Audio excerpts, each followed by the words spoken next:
Okay, very good morning, class. Welcome back to Old Testament survey.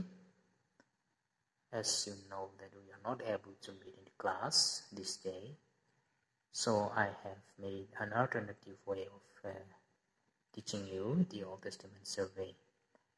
And this video is made for you to listen in order to help you in your study of the Old Testament. So it is intended to keep you in the track of your ongoing learning process so that you may not feel any disconnection in your learning. But I'm aware that listening to this audio may be a little bit challenging for you because you may not see my face but only hear my voice.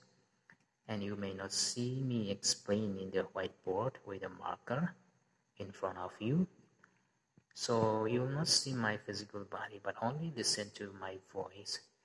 So sometimes it may be boring for you, but I want to request you to listen to this audio from the beginning to the end so that you might not miss any important points as we explain today's lesson.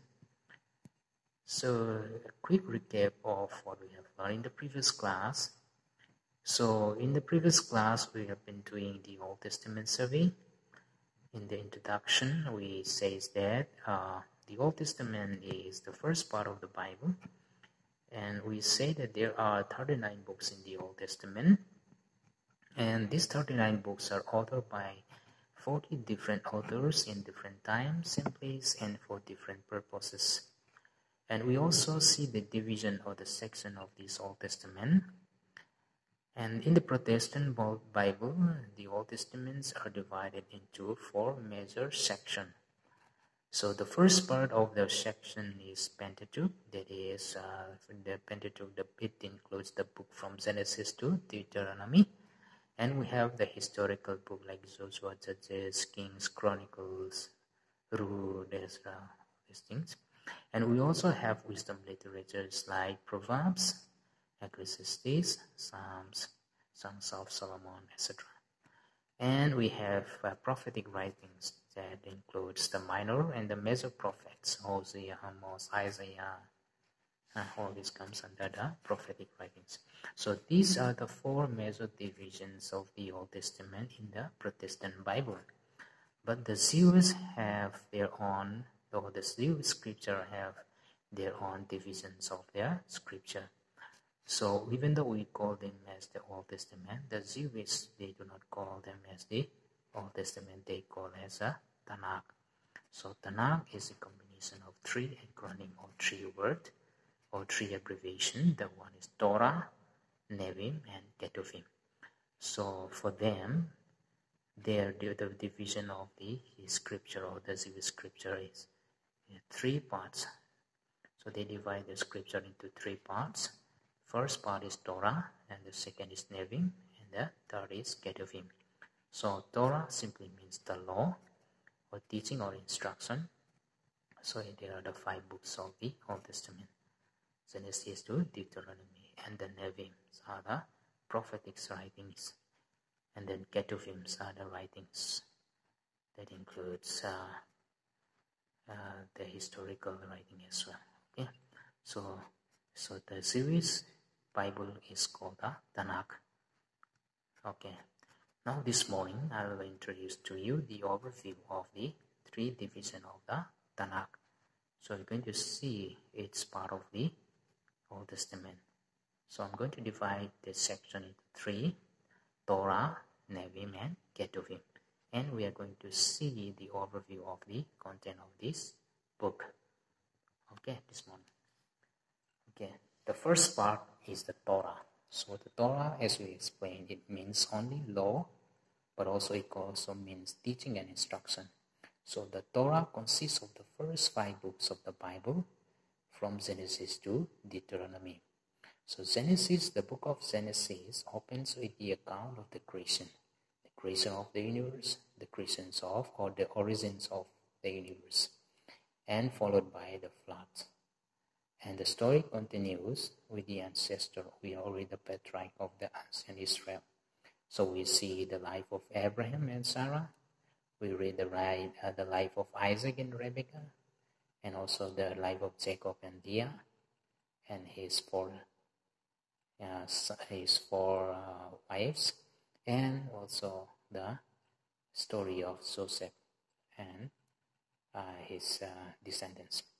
So the remaining 4 books from Exodus to Deuteronomy continues the story of Genesis, beginning with the Exodus. So Exodus means out of. So the Exodus narrate the story of the Israelites, how they escaped or how they were delivered from the bondage of Egypt, and how they moved towards the promised land under the guidance of Moses. So these 4 books, in terms of their time, has recorded a shorter period of time compared to the generations of Genesis, or the generation that is mentioned in Genesis. So within these 4 books from Exodus to Deuteronomy, so we can see the life or the call of Moses from Exodus to his death and his buried at the end of the Deuteronomy. So this narrative, so the narratives from Exodus to Deuteronomy can also be called the story of the call of Moses, and also the story of the life of Israelites under the leadership of Moses. And in between this Exodus and Deuteronomy, we also see the different types of laws that has been given to Israelites that has become the central life of their community life under the leadership of God. So we see the importance of, or the role of law within this Pentateuch or the Torah. That's why these 5 books are referred to as law or Torah, because laws or commandments have been the one of dominant themes within these 5 books. And then the second division of the scripture is the prophets or prophetic writing, or Nevi'im, we call it Nevi'im. So this Nevi'im is divided into former and later prophets. The former prophets includes the book of Judges, Joshua, Samuel, and Kings. And they are also continuing the life history of Israel from the journey, or from the wandering, or for the journey in the wonderlands, and then how they move towards the promised land of Canaan, and how they conquest the land of Canaan under the leadership of Joshua, and how the kingdom has been established, and how king has been ruling during this period, and until the Babylonian exile. And also we see the later prophets named after the prophets. For example, the book of Isaiah, Jeremiah, Ezekiel, and the other 12 minors, also the prophets from Hosea to Malachi. Okay, and the third part of the scripture, we call it the writings, or we call it Ketuvim. So these Ketuvims comprises of different genre,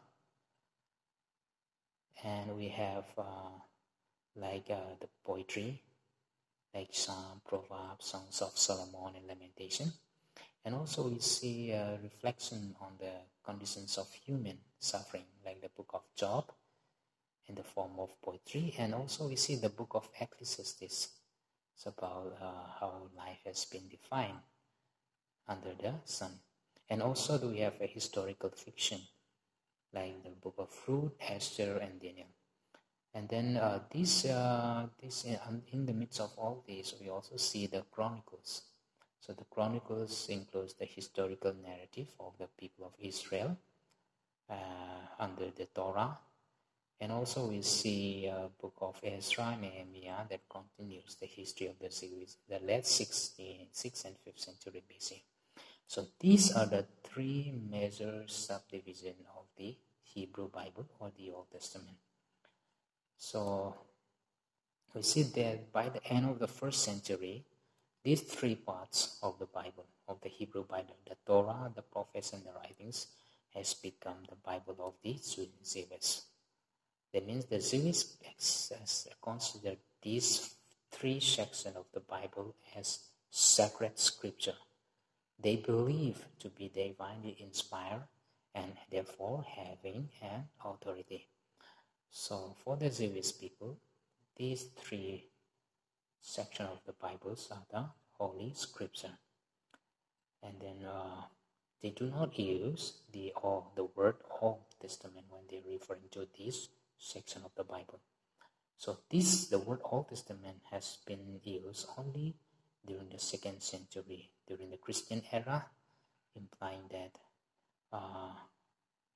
the Old Testament or the covenant of the Old Testament before Christ, and then the New Testament after Christ. Okay, so these are the three important major sections of the Old Testament, and these are the overviews of the Old Testament.